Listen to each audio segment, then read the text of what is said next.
Hello, everyone. We're going to get started again.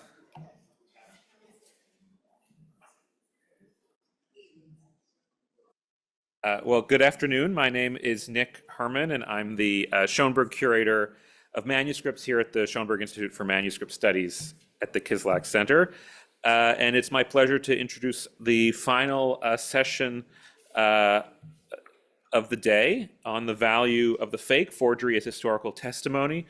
This is a topic I find particularly interesting. I taught a course on the history of forgery back in 2021 during pandemic times on Zoom, an undergraduate course. So it was kind of an interesting experience talking about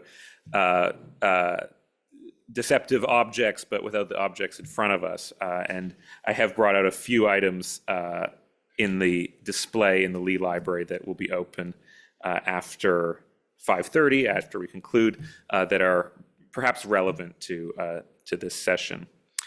So our first speaker is Balázs Nagy, who is a wide-ranging scholar of medieval economic history and who has written extensively on the nexus of intercontinental trade networks that converged in late medieval Hungary. He's also written on mining and monetary policy in Central Europe, on diplomatic cultures of the Luxembourg dynasty, on the commerce of wine, and on the regional ramifications of the Mongol invasions. He's currently Associate Professor of Medieval and Early Modern European History at Eötvös-Loránd University, ELTE, the institution where he obtained his doctorate in 1986.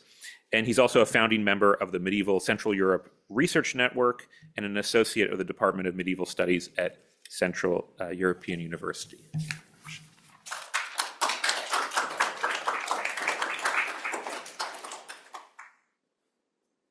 Thank you very much for the kind introduction, and although I am not the first to thank to the organizers for putting together this program, I think all of us who had previously the task to organize a conference knows and remembers how much work does it mean, how much emailing, organization, practical, logistical issues, and so on.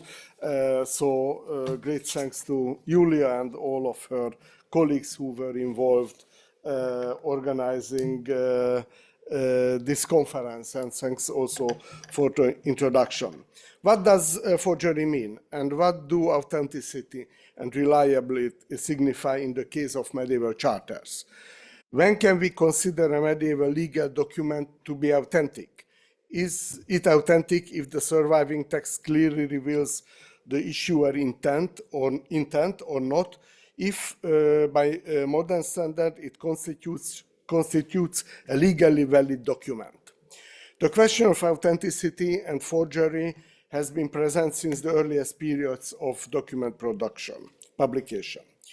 In his entry about medieval forgeries, Patrick Geary in the Encyclopedia of the Middle Ages says, forgeries and falsifications were endemic in the Middle Ages. I will try to give some examples for that. In the Middle Ages, as in modern times, almost everything has been forged. That could be narrative text, charters, relics, coins, wine, basically virtually everything, anything. Most forgeries naturally serve the same goal as in modern times, individual or collective material gain or material profit. At the same time, some medieval forgeries followed a different logic. I would like to give you some examples for that. The broadest historical survey of medieval forgeries to date was the 1986 conference in Munich, Forschungen im Mittelalter. Sorry? Just push this one and okay, yeah. I'm going back. Yeah, that's it. Thank you. This major conference in 1986 with a 6-volume publication after that of almost 4,000 pages, so a depressing volume of publication. Umberto Eco and Horst Fuhrmann's introductory essays illustrate the variety of the medieval forgeries, literary works, legal texts, diplomatic forgeries. I should say that out of the 6 volumes, 2 volumes itself, the largest category, is about diplomatic forgeries, but also letters, ecclesiastical treaties, and so on. But we have many other recent publications on medieval forgeries. I give you a couple of examples of Sándor Radnóti, a Hungarian philosopher, in art history, Alfred Riet, and also other recent works. But one should also mention and remember the quite influential essay of Christian Bruck on approaches to medieval forgery, and Giles Constable, 2 papers, Forgery and Plagiarism in the Middle Ages and Forged Letters in the Middle Ages. Below, I will present a few types of medieval forgeries, focusing primarily on documents and charters from Central Europe, in the hope that these case studies help to illuminate and help to understand the various logics behind medieval forgeries. The first example is one of the best-known medieval Hungarian charters, the founding charter of the medieval Abbey of Benedictine Abbey of Pannonhalma. The foundation charter is from 1001 or 1002, so the very early 11th century, which is still preserved by the Benedictine monks in this very nice location. It is among the very few medieval documents in Central Europe which is still kept at the place where it was originally issued, now over 1,000 years ago. As can be seen, the charter is displayed in a very nice historicizing 19th century glass case with the inscription Diploma Sancti Stephani. Nobody can have any doubt about the origin and issuer of the document to emphasize its historical significance. The royal monogram below on the charter holds a special importance in Hungarian visual culture as well. It is one of the most well-known and most frequently used medieval visual motifs, also employed and used in modern Hungarian popular culture. It appeared on the 1983 album cover of the rock opera Stephen the King, a paradigmatic work of the late Kádár period at the end of the communist period in Hungary. If we ask the question whether the charter preserved at Pannonhalma, which has acquired such a modern significance as well, is authentic, the answer is unfortunately no. Research in diplomatics over the past century has shown that the surviving copy is an interpolated version of the donation charter. Contrary to the donation and the charter intitulatio, it was not issued by St. Stephen, but was created at the turn of the 12th, 11th century, as the first words of the charter says, Stephanus sub perna favente clementia Hungarorum rex. Unfortunately, that doesn't work. Why? How can we know this? The seal on the charter bears no resemblances to the 11th century Stephen area seals. Instead, a seal of King Coloman was affixed after the original inscription was scrapped off. Part of the charter mentions some titles, some tithes reinforcing the abbey's possession of them. This would be incomprehensible if we consider the St. Stephen's area, but it becomes understandable if we consider a legal case from 1103 concerning the same tithes. Some linguistic features also appear unusual in the early 11th century usage, but are typical for the 12th century. If the surviving charter is therefore questionable as an 11th century, early 11th century document, can we conclude that St. Stephen didn't issue a donation charter for the Benedictines in Pannonhalma? No, quite opposite. The surviving charter demonstrates how the original Stephen-era charter once existed but didn't survive. How? If someone today wanted to imitate another person's signature, I should say that I am not a professional forger, I just know this craft theoretical way. So if somebody wanted to imitate another person's signature, they would study the original one, practice it, and attempt to reproduce it on a document. This is exactly what an unknown forger did in the 12th century. He studied the original charter that still existed at that time and attempted to imitate the script, the special calligraphy. At the turn of the 11th, 12th century, hardly anyone, or there were very few people who were qualified to issue a royal charter in Hungary. Such specialists came mainly from abroad, specifically from the country most closely connected to the newly and recently established Hungarian kingdom, the Holy Roman Empire. And that was the period of the reign of Emperor Otto III. Otto III's chancellor from 994 was Heribert, the Archbishop of Cologne, who oversaw several clerks, several notaries, whose names are unknown. We refer to them as Heribert A, Heribert B, Heribert C, and so on. Unfortunately, we do not have the personal names of those notaries. But what is important here? Heribert C completed and finished his work in the imperial chancellery in 1002. After that, there were no imperial charters that was created in his distinctive handwriting. Comparing Heribert C's charters from the imperial chancellery, one sees a striking similarity to the Pannonhalma founding charter script. What does it mean, and how can we reconstruct the events? Heribert C moved from Germany to Hungary probably in 1002 and became one of the first figures responsible for charters in the Hungarian royal chancellery. In 1002, he issued probably the Pannonhalma founding charter at Stephen's request. And the 12th century copy that survives today was modeled on this charter, with the forger attempting to imitate Heribert C's special and distinctive handwriting.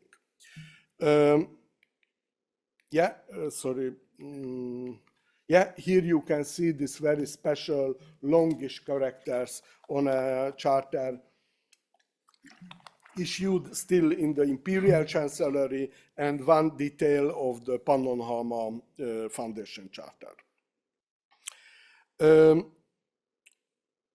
The 12th century interpolation naturally incorporated the abbey's current needs, likely supplementing the original Stephen-era donation with a couple of additional villages, and also confirming the rights of the tithes over which the abbey was litigating at that time. What is the conclusion of this example? Is it a forgery or not? This example, I guess, demonstrates that a formally forged charter can be still an important historical source.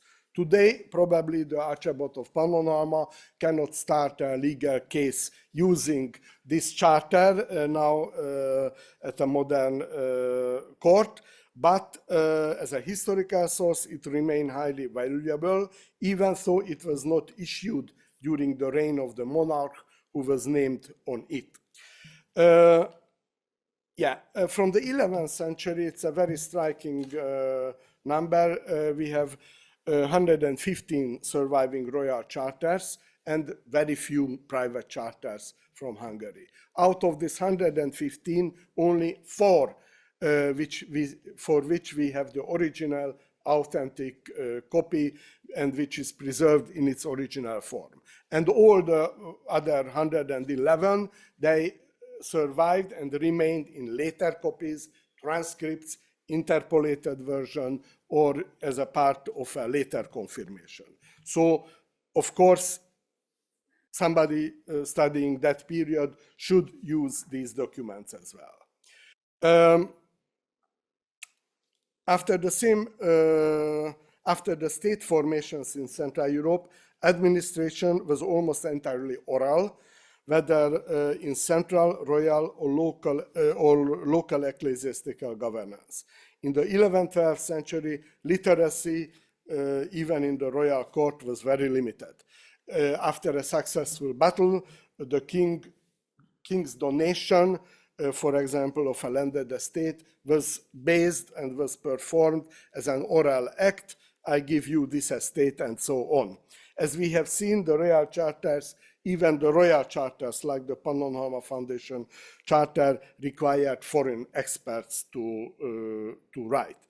But at the end of the 13th century and thereafter, the important legal transactions and royal donations began to be documented in charters, so the oral evidence was insufficient for resolving legal disputes.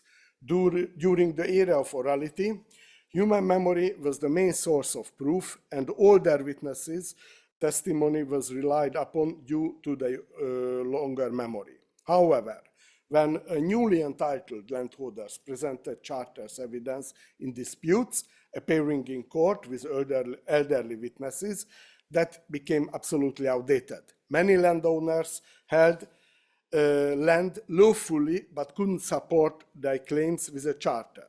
What happened in such cases? A charter was created to secure legal recognition, formally a forged charter, usually issued under the name of a previous ruler. But these charters actually recorded absolutely correct and absolutely legal conditions. In these cases, the forged charter reflected a lawful and rightful situation, but was diplomatically it was false. Often the landowner would also add one or two more villages to his estates. In such mixed case of truth and falsehood, the charter still serves as a legitimate historical source. They were, of course, also deliberate and professional forgeries. Since a charter often represented the only proof of a significant legal transaction, forged charters could create a serious legal confusion. Some forgers were professionals producing multiple forged documents and charters. While difficult to prove today, it is unlikely that they risked their life actually without a significant personal gain or profit in mind.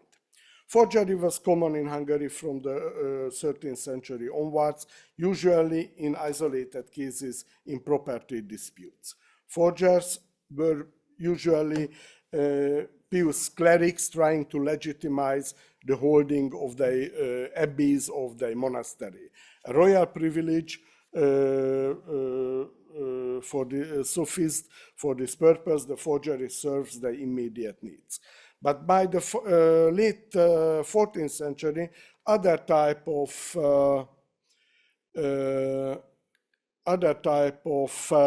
forgery are known as well.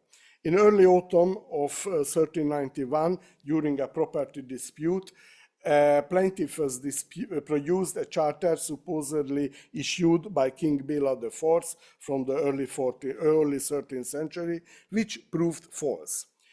The head of the local administration, tasked with passing judgment, searched the house of a noble landowner, a so-called Johann, known as Literatus, in the village of Madácsháza, and found in his cupboard the fourth seal of Béla IV and other Hungarian kings, as well as several chapters and convents. This poor guy, Johann, later was called as Johannes Damne Memoriae or Maledicte Memoriae, so the damned memory John. Of course, King Sigismund in 1391 executed at the stake John. emphasizing that he has been committing enormous deeds for a long time. So the long period was a strong argument as well. And before his death, John put together a list of his forgeries, which unfortunately not survived. The judgment has been executed when the seals, charters, and the list were sent to the king's court, and there was an investigation, a royal investigation, with shocked amazement that proved that how many charters were produced by this guy called John of damned memory. John professionally produced numerous forgeries, and this type of activity required two prerequisites, I think, and a professional education and expertise, and he should have a suitable client base. He forged at least 9 charters from the 13th, 14th century kings, likely because earlier charters were scarce and the risk of the discovery higher. Most of the forgeries can be traced back to some original documents based on its text and appearance. There are also examples when someone took an original, authentic charter and altered it by scraping out and rewriting certain parts so that the final result became a forged charter, since the decision it recorded no longer reflected the intent of the issuer. Because the authenticity of the charter was guaranteed by its seal, forgers earlier tried to make their work appear genuine using a seal taken from a real charter or they forged the seal itself. Because presenting the charter was the most important part of the legal proceeding, a well-executed forgery could cause very serious legal confusion or even chaos. For this reason, the charter's forgers were punished with the severest penalties. Death penalty was common, and other humiliating and cruel punishments were also imposed. The social history of forgeries is also interesting. It is clear that forgeries were more common during periods of dynastic disputes, anarchy, or war situation, and less common in a consolidated peaceful period.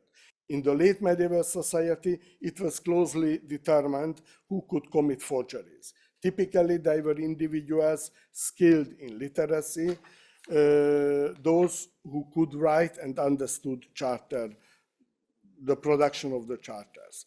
The most frequent forgers were clerics working at the ecclesiastical institutions responsible for issuing charters at an authenticating offices. They knew how to produce charters that appeared genuine and often did so in the interest of their own religious communities, for example, to expand the monastery estates or to strengthen claims to certain rights.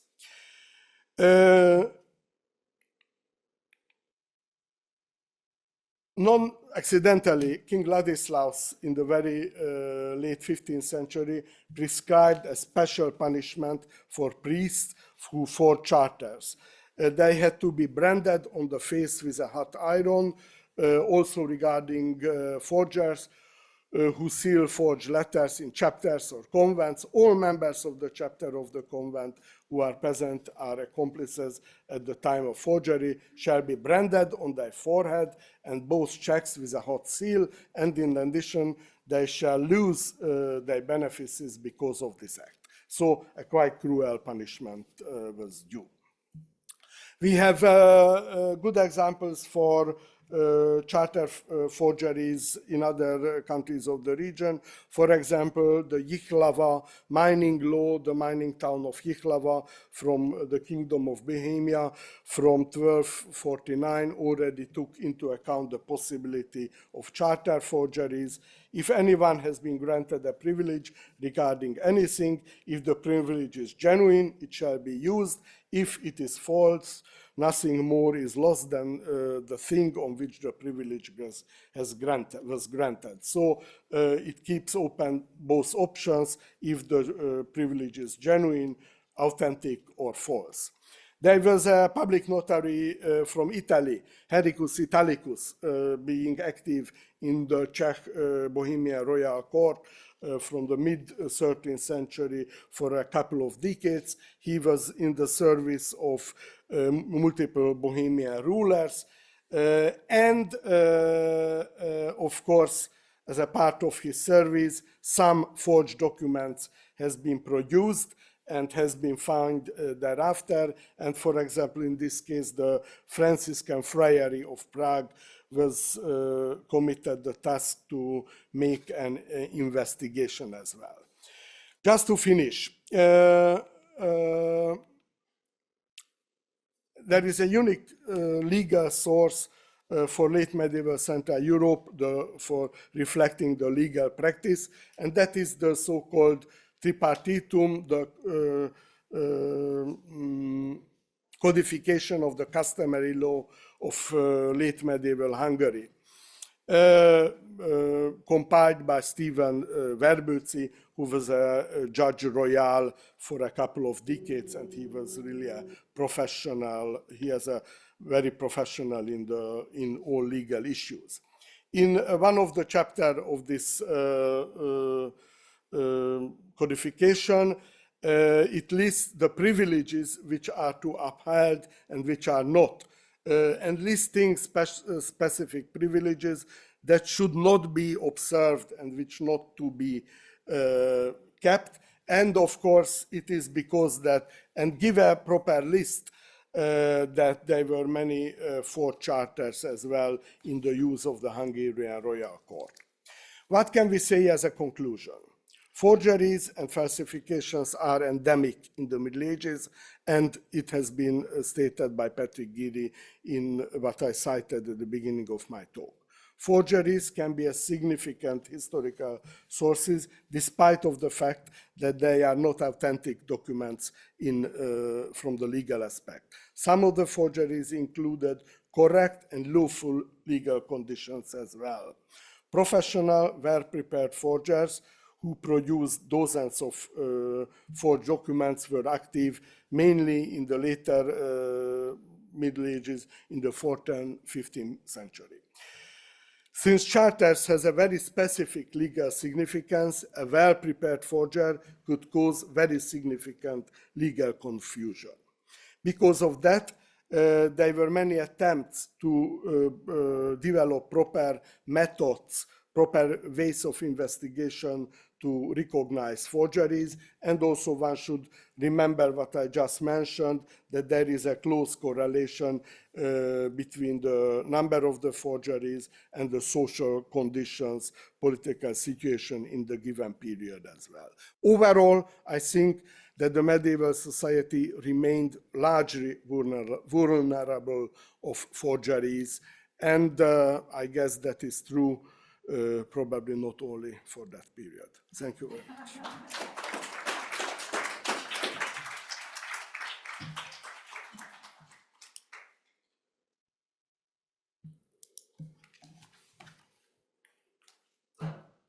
Thank you, Balázs, for that fascinating talk. This is yes, which reminds me nicely of Pavel Maciejko's talk about when it's okay to lie or when statements can be a truthful statement said in the guise of a lie, which is fascinating. Our second speaker is Kenneth Lapatin, who is curator of Greek and Roman antiquities at the J. Paul Getty Museum in Los Angeles. I'm very thankful that he still has a collection to curate. As you might know, the Getty Villa was menaced by the Palisades fire earlier this year, which was pretty frightening, I'm sure, especially particularly for him. He earned his PhD in classical archaeology from Berkeley and has conducted field work all over the Mediterranean. And before joining the Getty Museum in 2002, he was a professor of art history at Boston University. So he's crossed over from the academic world to the the dark side, or maybe crossed from the dark side to the bright side. I don't know, but his research is focused on the materials, techniques, and function of the art of antiquity, especially gemstones and the luxury arts. And he's curated and written catalogs for numerous exhibitions, including Power and Pathos, Bronze Sculpture of the Hellenistic World, and Luxus, the Sumptuous Arts of Greece and Rome. And he's going to be speaking to us today about his current interest in forgeries of ancient art.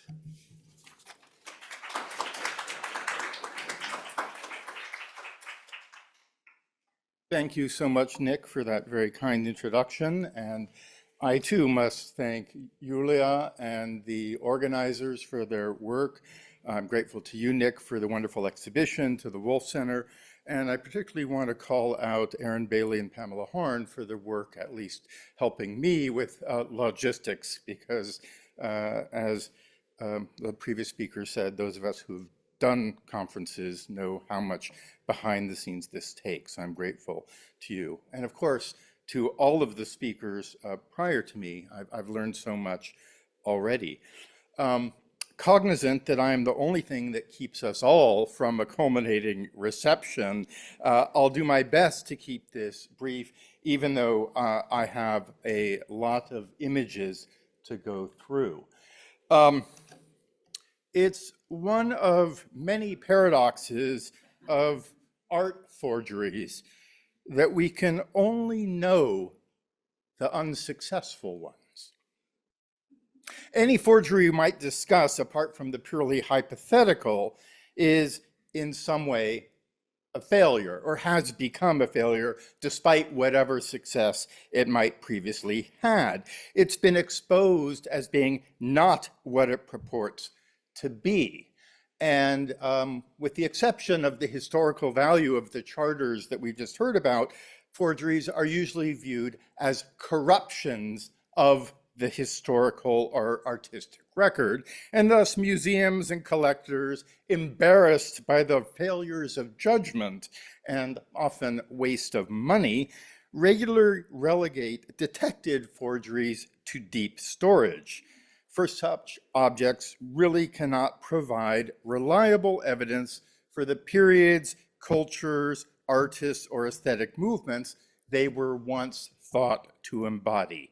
And that's, of course, the joke of these cartoons, right? My thesis today is really very simple, and it's one that Yulia has alluded to and others have mentioned, even if it might be initially counterintuitive. And it's that forgeries do have great hermeneutic value. We can learn a lot from them. Formerly successful forgeries, when detected, recognized, and exposed, and subsequently interrogated and interpreted, can provide significant insight, not into the history of the deep past they purported once to represent, but into the histories of taste and ideas and of desires that have shaped constructions of the past. In the time allotted to me this afternoon, I shall present several examples of forgeries from different periods that offer valuable testimony to the desires and beliefs of the individuals and groups who created and acquired them, and were for some time or another satisfied by them before their exposure, illuminating something of the time of their creation. Yulia reached out to me and invited me to participate in this gathering, and I'm very grateful, having read my introductory essay, Ideas of Forgery, in this recent volume. In that essay, I attempted to explore some of the many gray areas between genuine and false, and to explore various types of forgeries, such as accidental forgeries, generative forgeries, beneficial forgeries, partial forgeries, superior forgeries, rehabilitated forgeries, and I shall not rehearse those arguments here. Nor will I focus much on semantics, which can be very slippery, or attempt to parse the differences between the terms on the screen. For me, in short, a forgery is distinguished by the intention on the part of someone, not necessarily the maker, often a dealer, to deceive. And unlike most of the preceding presentations, but more like Benedict's, I shall not be taking a deep dive, but rather I will try to present a bit of a survey. So hang on, please. I am an archaeologist, and the examples, a classical archaeologist, in fact, and the examples I present in this survey today are both forgeries in the ancient world and then forgeries of the ancient world. So dealing with representations of things earlier than what we've looked at, but many of them later than medieval things we have looked at as well. There is no time today to present the details of the cases against these individual objects, to show you and work through the evidence for them not being genuine antiquities, to catalog the methods of detection, whether scientific, paleographic, circumstantial, to reveal how we have come to know what they actually are or actually aren't. You're going to have to take my word for it, but we can talk about that later in the questions. Each of these examples I'm going to show you could be the subject of an entire talk or an article or a book, and some of them have been. My aim today is to deal with broader trends. So to begin with, this old stone carved some 2,800 years ago is essentially just another, but a very early example of a pious fraud, one created by ancient Mesopotamian temple priests to protect and extend their privileges, something that we've already seen is very common in later periods, especially in the European Middle Ages. In many cases, however, we can't be sure whether fakes were indeed forgeries, right? How they were presented by makers and sellers to buyers, what their owners thought, believed, or knew, or thought they knew they really had. The gilt bronze and glass Hellenistic ring on the right is an imitation, a somewhat neutral, slightly pejorative term, an imitation of the type of gold and carnelian rings on the right. Its buyer may well have known what they were wearing, but an external viewer likely could not know before the denigration of its less than precious materials. Similarly, the beautiful glass bowl on the right is not necessarily a forgery. Again, we don't know what the buyer thought we were buying, but it's certainly less likely to me to have fooled a discerning viewer. But the prevalence of such glass vessels and the cultural cachet of the hard stone ones that they were made to imitate, which are clear in the ancient literary and epigraphic sources, tell us about social relations at the time. Here we're in the 2nd, 3rd century BC. It's really only in this period of the late Hellenistic Greek world and the Roman Republic, it seems, that art collecting art for art's sake, became a serious pastime. Sculptures in various materials and scales were made by what today art historians call retrospective styles. And in this case, on the right, we have a stiff, archaistic pose with mannered drapery, which references earlier works, harking back to products of an earlier age, like the statue on the left. Again, I'm not going to go through all the details that separates the real archaic from the archaistic. But basically, we have a desire for, and then skilled workers fulfilling that desire for the old masters of the ancient world. Again, we can't be sure how the seller of the particularly finely crafted bronze statuette presented it to the buyer, what the buyer thought they were getting. Was it presented as a genuine antiquity, a venerable old statue, or a high-quality reproduction in an early style? In this case, we don't know. This larger archaistic bronze is delightfully more complex. Now, the pose of the figure is clearly archaic, and so is the inscription inlaid in silver, slightly damaged, on the right foot, signaling with archaic letter forms that it functioned as an offering to the goddess Athena as a tithe. The bronze was fished from the harbor at Piombino in present-day Tuscany in the 19th century, and it appears to have been transported there from Greece, presumably by Romans who thought they were acquiring a centuries-old religious dedication. Modern archaeologists, however, soon recognized anomalies in the style and condemned the piece as an ancient forgery.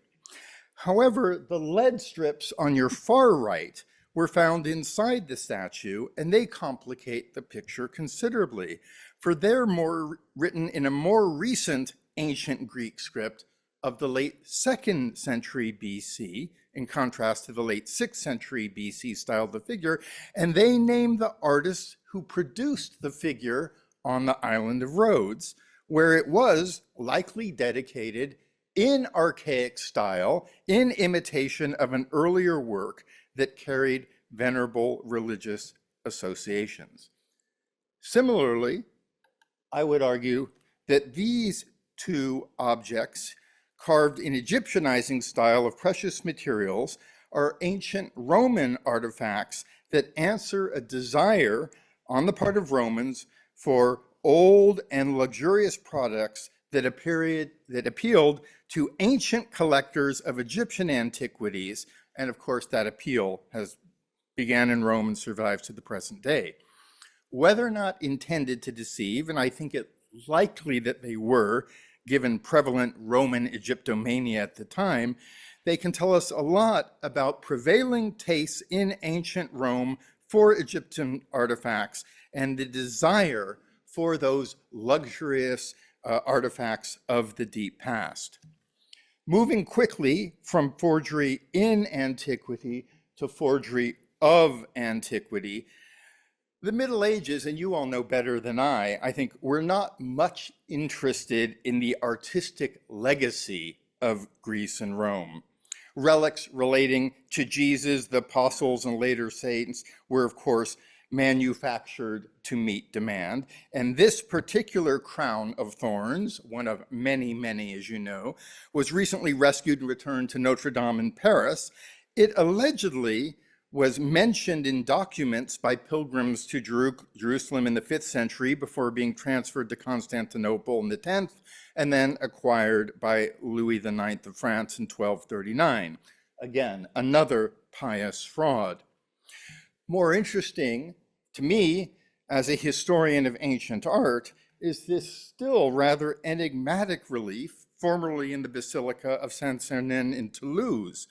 The precise significance of the figures holding the lion and the ram is debatable, but the 12th century inscription between the two figures claims explicitly that the object was created in the time of Julius Caesar, which it certainly wasn't.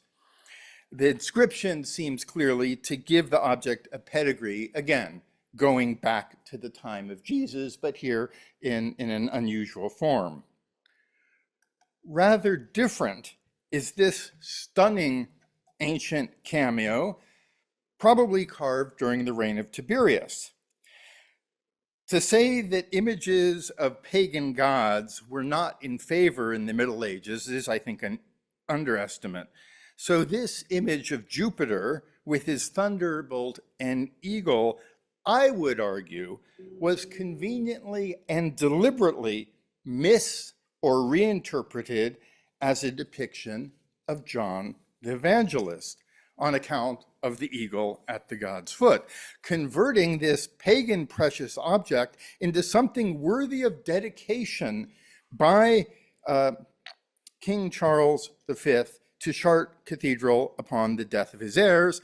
And the whole medieval mount has quotes from the Gospel of St. John. So here we have perhaps moved from the edge of truth to a recognition that in the eye of the beholder, there are multiple truths. I don't think this was a mistaken identification. I think it was known and deliberately reinterpreted, because otherwise you'd have to throw the thing away, and who would want to do that? Moving along, oh, and there's, yes, our comparandum for John the Evangelist. Moving along, it was in the Renaissance, of course, that ancient art became highly valued per se.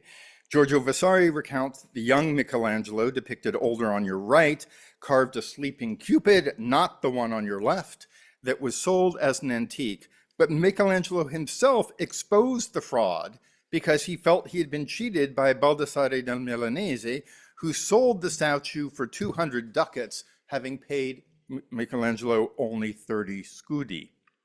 Vasari derides the buyer for giving up a genuine Michelangelo, but the point is that at the time, there was a great market and desire for ancient marbles. Now, most forgeries are not exposed by the pride of their makers, although that is a sub-theme in the literature on forgery, I assure you, but rather by some error they make. This large marble osculum on your left imitates a form that the Romans had of a two-sided relief in marble designed to be hung from the rafters, hence the iron pin at the top of the one on the genuine example. And such objects usually depict rustic scenes, often satyrs, sometimes just their heads, but never, so far as I'm aware, never portraits of emperors. The relief of Nero on the right, bought by Thomas Hollis, said to be from Greece, although carved by Carrara marble, we know that today, he couldn't know that then, is obviously derived from coin portraits. The cracks in the marble, incidentally, are also seem to be carved into rather than broken through the stone.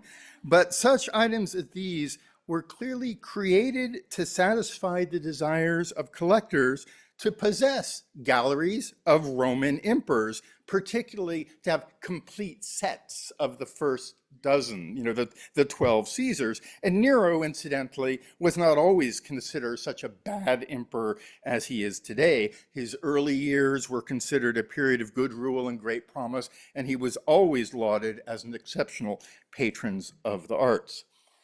Now, coins have always been forged for financial advantage since Greek and Roman times, just as other financial instruments. But I want to show you this, and it probably should have gone in my first section, Forgery in Antiquity. But this is a series of imitations that aren't forgeries, that weren't designed to deceive, but rather designed to benefit from the widespread distribution, acceptance, and recognized value of other issues, that is Athenian tetradrachms, the coin on the left, which is authentic, and all of the coins on the right were minted across the Mediterranean by other states, all with highly derivative iconography, but inscriptions in their own languages, so not trying to deceive, and obviously worth no less than the Athenian originals, because the value of this coinage was based ultimately on the weight and purity of their metal. But their imitative form made them much more readily useful, recognizable, and exchangeable. Even further from forgery is this issue above, a rare coin or medallion of Constantine the Great, struck to commemorate the founding of Constantinople in AD 330, which it's been argued, and I think correctly, seems to hark back to early Hellenistic coinage, such as the silver tetradrachm of Philotyros, who was the founding ruler of the Pergamene dynasty, an important city on the western coast of what is now modern Turkey. And so Constantine founding a new city imitates the coinage of ancient Greek city founders, right? So this is really an ideologically driven imitation. Today, many scholars debate whether some Renaissance imitations of ancient coins, such as the so-called Paduans produced by Giovanni di Canino in the 16th century, were intended to deceive, or rather were just playful exercises for collectors. Knowledgeable ones might well have recognized, for example, that Caesar's famous dictum, Veni Vidi Vici, I came, I saw, I conquered, seen on the top of the reverse of the first coin, does not appear on any ancient coins, while the obverse of that coin is clearly derived from a different ancient issue. But Cavino's production and so-called Beckers, which were produced to deceive a century later, are now, like many famous forgeries, ironically themselves highly sought by collectors. And think of the purported Vermeers of Han van Meergen that we can talk about later. Sticking with antiquities and racing through time, in the 18th and 19th centuries, ancient engraved gems, especially those signed by their carvers, became highly desirable among princely and aristocratic collectors. In 1724, in this book I'm sure you have, I should have asked you to bring out, Baron Philippe von Stosch published a lavish bilingual folio with beautiful engravings of known examples of ancient gems signed by their makers, several of which were false. These two bearing the signatures of the most famous carvers mentioned by ancient literary sources, Pergodoles, the gem engraver of Alexander the Great, and Dioscorides, who cut the seal of the Emperor Augustus. No gems by Pergodoles, genuine ones, survive, but a few by Dioscorides do. And the amethyst intaglio on the left, known since at least 1602, recently acquired by the Getty, bears his signature. The carnelian on the right, similarly inscribed, is cut in a very different style and is one of many forgeries expertly engraved in the late 18th and 19th century by Giovanni Calandrelli and other skilled carvers for Prince Poniatowski, the nephew of the King of Poland, who amassed a vast and prestigious collection of skillfully carved fakes, which were ultimately exposed by scholars. Quality, it must be emphasized, is no proof of authenticity. There's good ancient work and there's bad ancient work, and there's good forgeries and bad forgeries, and often forgeries are of a higher quality because there's real money at stake. Calandrelli also carved the amethyst portrait of Mark Antony on your left, inscribed with the name of the ancient gem engraver Gnaios. For decades, this was considered one of the most valuable gems in the Getty collection. Stylistically, however, it's quite different from other gems signed by the ancient master, such as the Hercules in London on the right, and like the Nero Osculum in Cambridge, it's derived from numismatic portraits, but much more refined.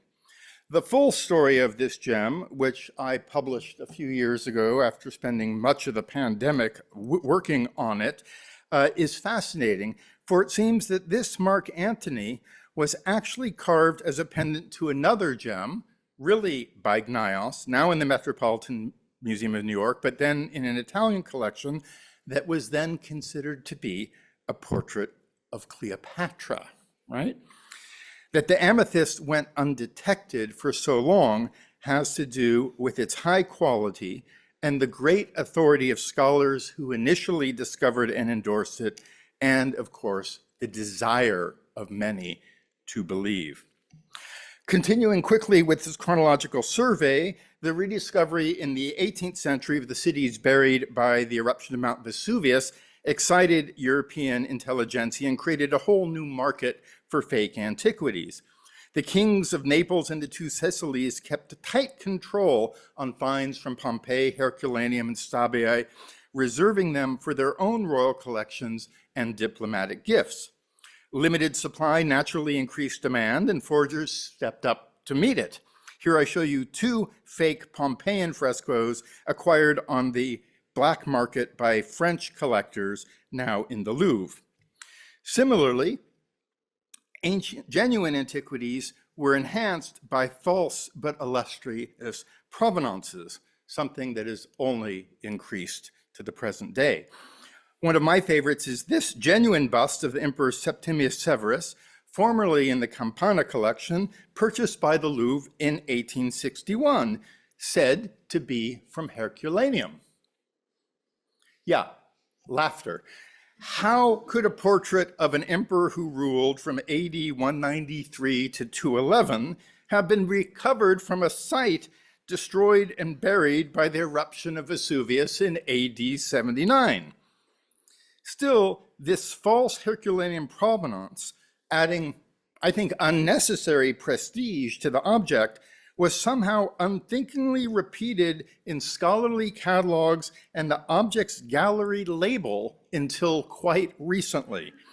I think when the Louvre reopens its new Roman galleries, they'll erase the Herculaneum provenance, which is, I think, an important part of the history of the object. Another turning point in the history of ancient art with wide-ranging ramifications was Lord Elgin's removal of the architectural sculptures from the Parthenon in the early 19th century and their subsequent display in London. As you all know, the Elgin marbles were eventually purchased by the British Museum, but even that institution, with the massive material from the Parthenon they acquired, as did others, felt the need to acquire undocumented Parthenoniana marble reliefs such as these, nicely broken so as to preserve beautiful heads, but the production wasn't limited to fake marbles. Even quotidian objects such as lamps were produced in Parthenon style. So desirable did the Parthenon become after Elgin's removal of them. A few years later, in the later 19th century, the discovery and looting of the site of Tanagra in central Greece produced hundreds, if not thousands, of charming terracotta figurines depicting mostly women seemingly going about their daily life, inspiring contemporary artists such as Jean-Léon Gérôme, Lawrence Alma-Tadema, and others who drew parallels with contemporary life in Paris and other European capitals. When the supply of genuine figures decreased from looting, forgers stepped in to answer the demand. And on the right is the very first antiquity purchased by J. Paul Getty in 1939, not quite an antiquity. Similarly, a generation later, in the early 20th century, Arthur Evans unearthed the so-called Minoan civilization at Knossos in Crete, hailing it as the first sophisticated European society, coeval with ancient Egyptians and Mesopotamians, those Easterners, you know. Genuine works like the fresco fragment on the right, though part of a larger composition, were presented as discrete works of art and somewhat paradoxically praised as being surprisingly modern in spirit. This is an ancient piece, and this well-known ancient fragment has been come to be known as La Parisienne. And I can't give a lecture on her without showing you this. But how a second millennium BC Cretan princess becomes the Queen of Valencia, I can't really explain. But I think this does take us over the edge of truth. But Evans, seen on the left in the center in the white suit and pith helmet, not only excavated, but restored, controversial rebuilt, and re-rebuilt the site of Knossos. Visiting the site in 1929, the novelist Evelyn Waugh perceptively remarked, "One cannot judge well the merits of Minoan painting, since only a few square inches of the vast area exposed to our consideration are earlier than the last 20 years. And their painters have tempted their zeal for reconstruction with a predilection for the covers of Vogue." As at Pompeii and Herculaneum, the export of finds from Knossos was strictly prohibited, increasing the desire of collectors, curators, and hence the activities of smugglers, dealers, and forgers.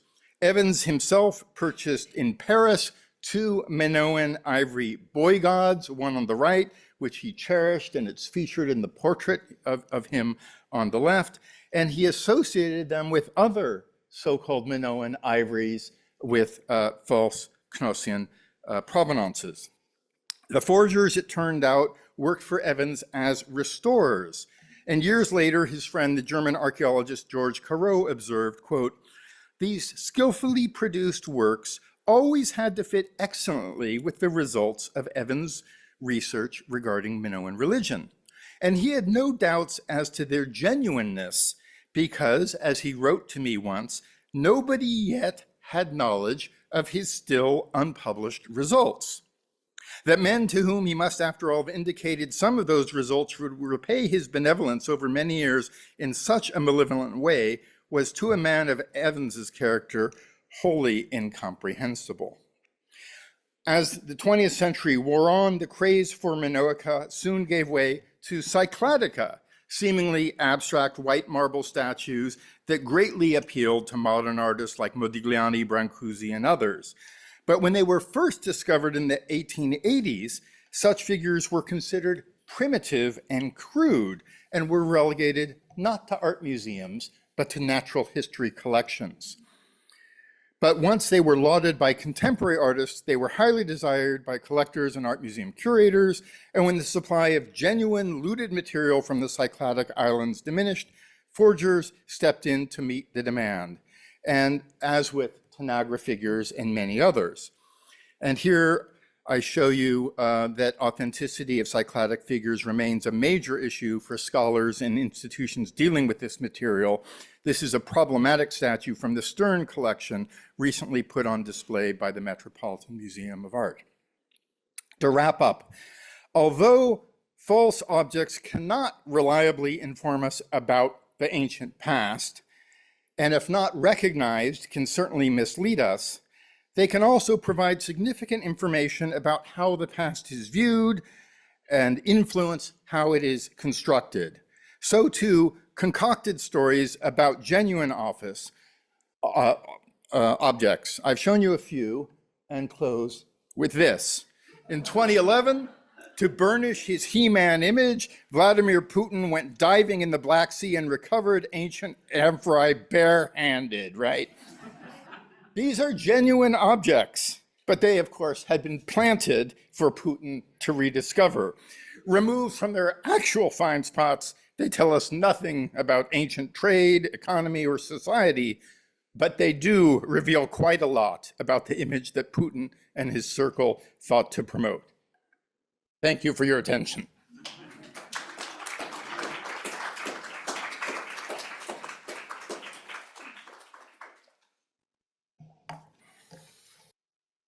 Wonderful. So if we could have both of our speakers come up to the front and their questions. We've got the microphone getting passed around.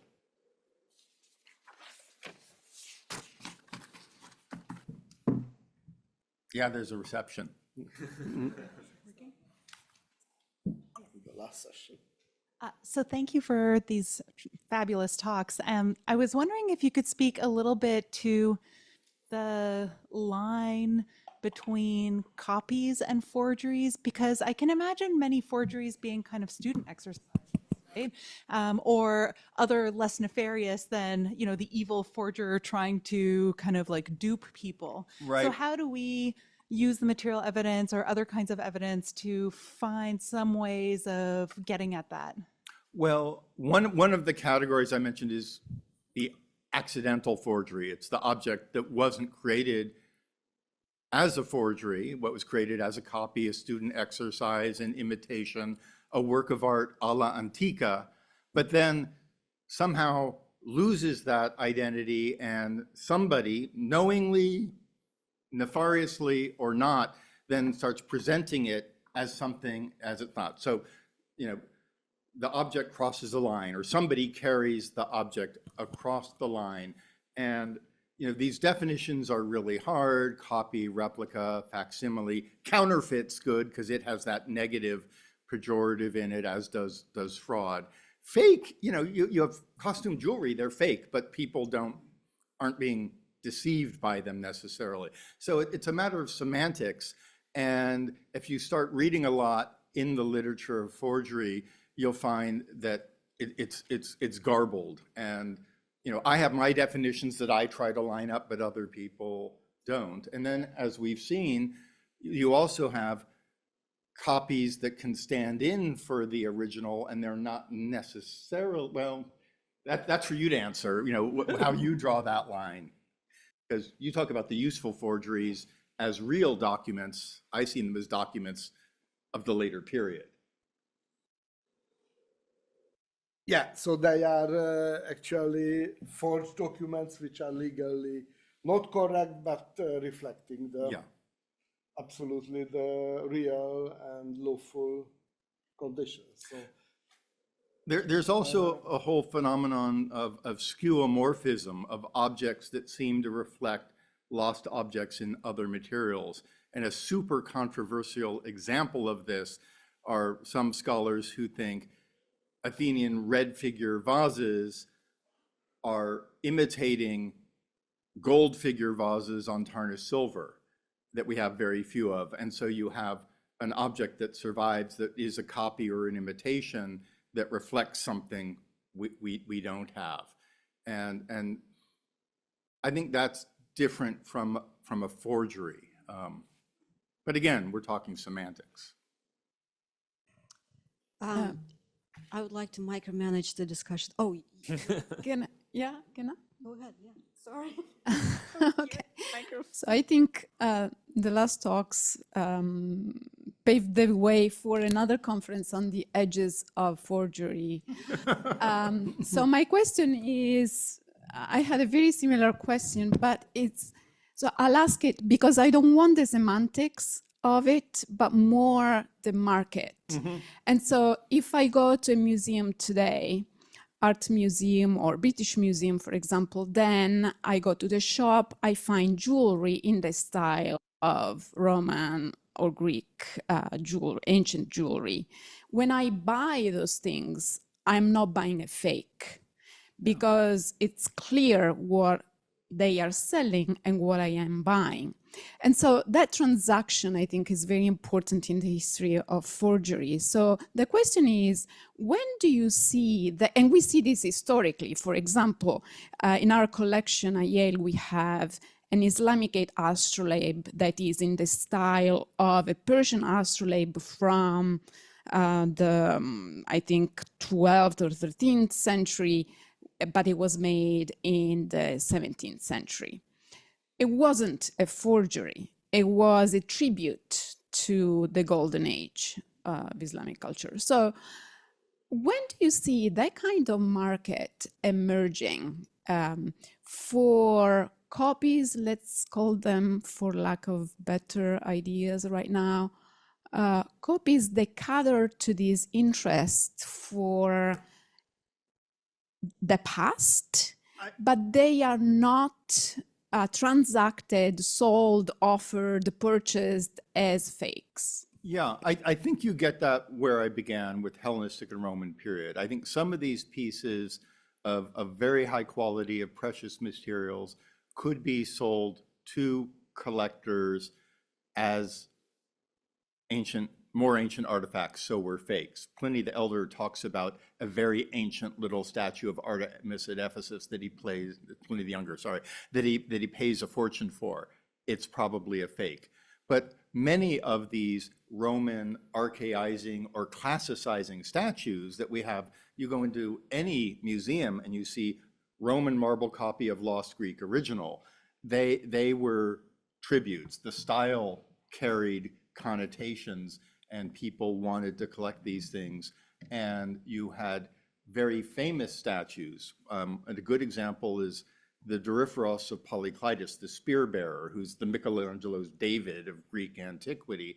We have lots and lots of Roman marble versions of this lost Greek bronze.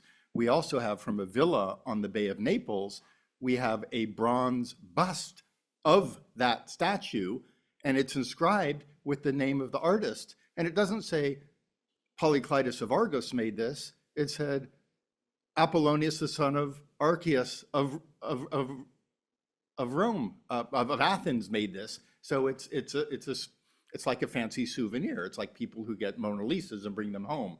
So that phenomenon begins, I would say, in the 2nd century BC, and it goes in parallel with forgeries. Those who can afford it and desire it badly enough and find something in high enough quality with a good enough story behind it are going to pay for a forgery, whereas you and I can't afford that anyway, so we're going to buy the museum replica. Incidentally, my museum, when it makes replicas for the shop, they always change the size of the thing. So you can't do this Topkapi Palace bait and switch thing. Yeah, yeah.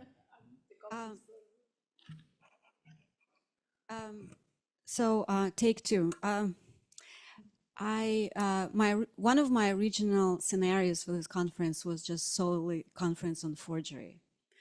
And then I decided to make it more varied. So when I was thinking of this panel, it was by design that I invited someone to talk about written documents and another speaker to talk about material objects.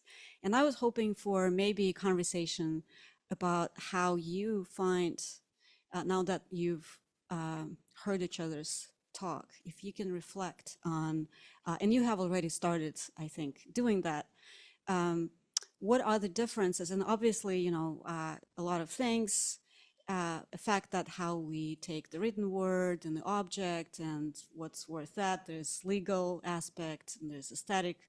So I'm just curious what you think about how your different ways of thinking about your particular objects, whether written or material, how they make this conversation about forgeries or imitations or, you know, the whole range different. Yes.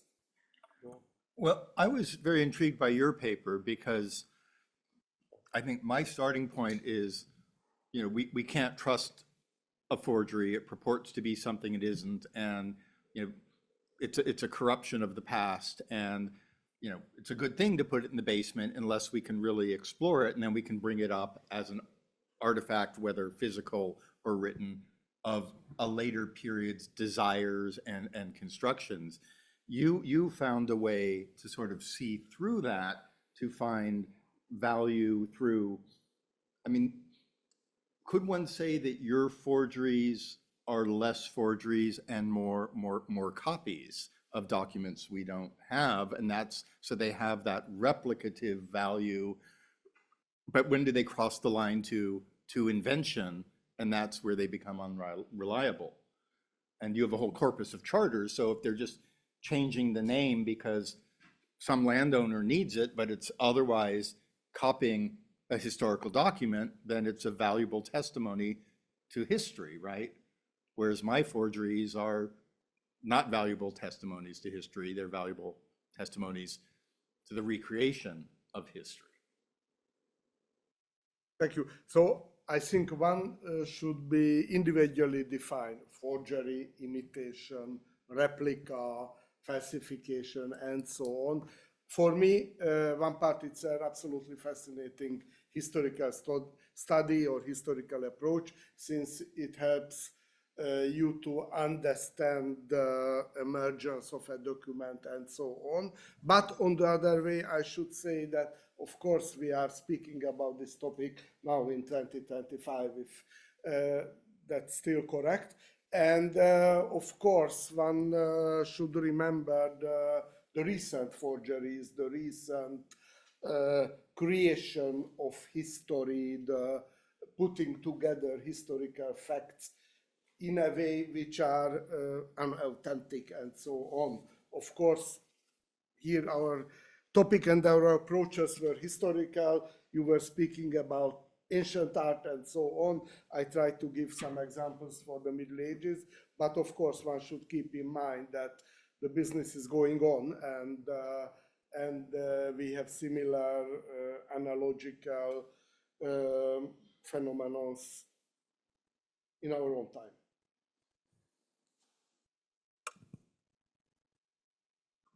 Sorry, I was just waiting to see whether you finished. Sorry, as an art historian, I can't resist engaging a little bit with your paper. I mean, especially the bit about the Middle Ages. Just wanted to say one needs to be a bit careful with cameos in Middle Ages, because the way they're used and what they mean is really quite complex. They apply them to things when they're completely inappropriate. They usually have involved. I would argue they made them appropriate. Yes, but I want to give you an just briefly example of Westminster Retable, which I'm sure you know very well, 1270s. It's painted. A panel existing in England associated with Westminster has a border which originally had cameos, a mixture of real ones and made up ones, made out of whatever. What is going on? Of course, it's a replica. It's not a forgery, but to people looking at it, it's meant to look like lots of precious objects around the rim, fake gems and so on. So there is a bit of deceit going on there, but the people making it were not pretending to be selling anything to anyone. It's more about perception. The other short thing I want to say, you talked about many crowns of thorns. Actually, there's only one crown of thorn. There are lots of thorns around Europe. Fair point. So in fair that point. sense, Yeah. it's a unique object. Okay. Doesn't make it the crown of, that Right. sat on Christ's head, but it makes it a unique and important object, which is perhaps why everybody's making still quite a lot of fuss about Right. it. Unlike heads of John the Baptist, that's a Yes. different story. Thank you. Thank you. We have time maybe for one more question. I think we had over here. Hi, thank you so much, both of you, for your talks.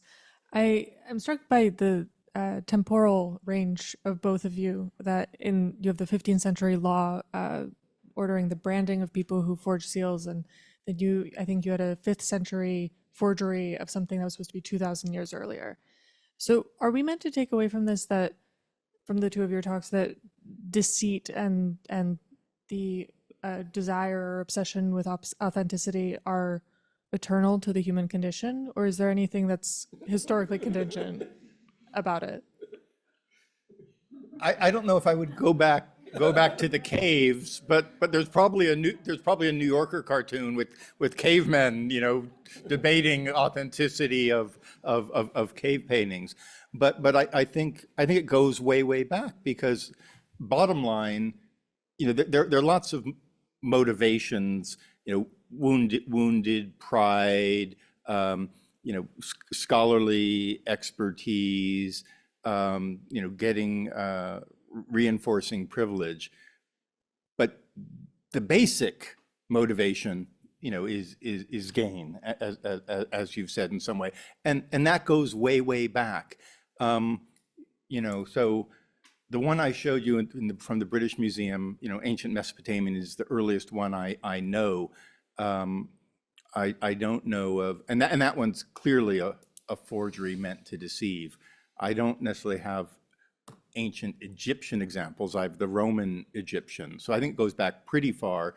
But if we go back to, hunter-gatherers and cavemen, I don't know how much further we can push back. But I think once you get craft specialization, then the market is open. Balázs mentioned you mentioned the forgery of wine, which is very interesting. Sure. In this fashion in Mittelalter volume, there is because I studied wine and wine trade as well, and in that, of course, nowadays as well, they are quite different high price categories of wines and so on. I remember from my own experience, and of course that was in the Middle Ages as well, like selling a good or a replica of a good Bordeaux wine in medieval England.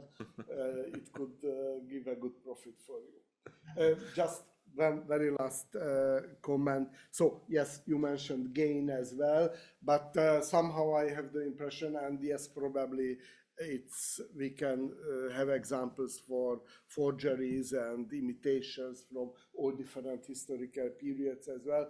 But I think there are examples for that, let's say, restoring the reality. So it is lost, but which we should restore something which is lost, and in this way, cheating the... Restorative forgery, another category. Nice, yes. Great. Well, I think we should conclude, but maybe give Yulia the last word before we move on to our reception. Thank you. Well, incidentally, all the wine and food at the reception are authentic. So I just wonder, and now I want to relieve your responsibility. Now I'm the last thing that's keeping you from consuming all the authentic wine and food. So I just want to take this opportunity and again extend thanks to Wolf Humanities Center, and particularly to Sarah Varney, Associate Director, to program coordinators Erin Barney and Pamela Horn, my support team, without whom nothing of this would be possible. I also want to extend my heartfelt thanks to two Wolf Humanities Center directors. The last year director, Jamal Ellis, who is not here, who is happily on leave, during whose term the larger part of preparation for this conference happened, and to our new director, Ayako Kano, under whose wise leadership we are now proceeding to reception in 2 minutes. Because I also want my thanks go to Nick Herman, not only for chairing this absolutely fabulous last session, but also putting even more, sorry, scratch that, not more fabulous, equally fabulous exhibit, which will now be open during the reception. And I think this is the last thing that I wanted to say. So now I invite everybody to consume the authentic wine and food.